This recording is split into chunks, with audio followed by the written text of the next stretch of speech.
In 1900, a Greek sponge diver named Elias Stadiatis descended into the waters near a tiny island called Antikythera. He came back up in a panic, babbling about bodies on the sea floor.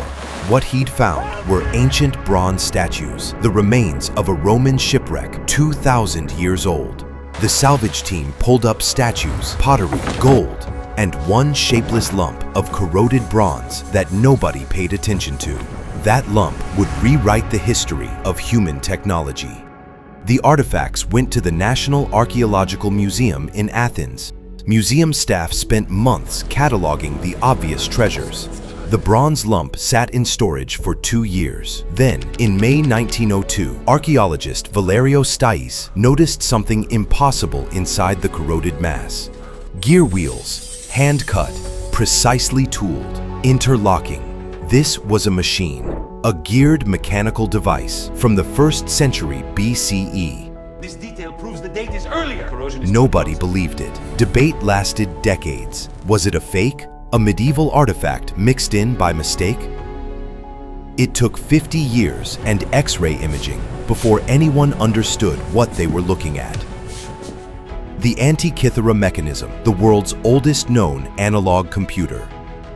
Roughly the size of a shoebox, bronze, originally housed in a wooden case. Inside, 30 interlocking bronze gears, hand-cut with extraordinary precision. When you turn the hand crank, the dials move and they tell you things.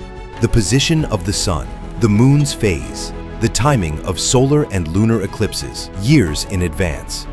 It could model the moon's irregular orbit, a mathematical problem modern astronomers didn't formally solve until the 17th century. A 2024 study from the University of Glasgow, using techniques developed to detect gravitational waves, confirmed the mechanism tracked the Greek lunar calendar of 354 days. It could even predict when the Olympic Games would be held. This wasn't primitive technology.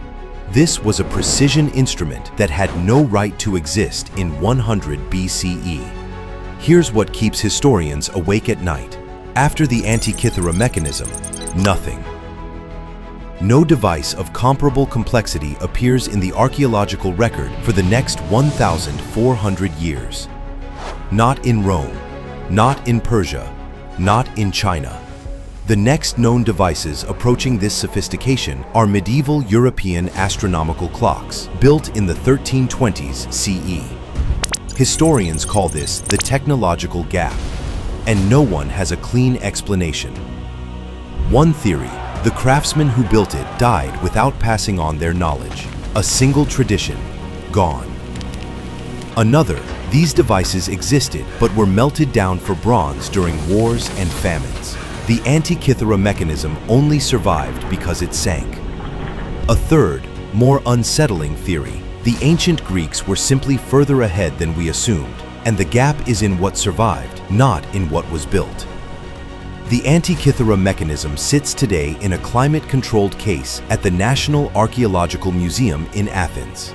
82 fragments, corroded bronze, gear teeth that still mesh after 2,000 years.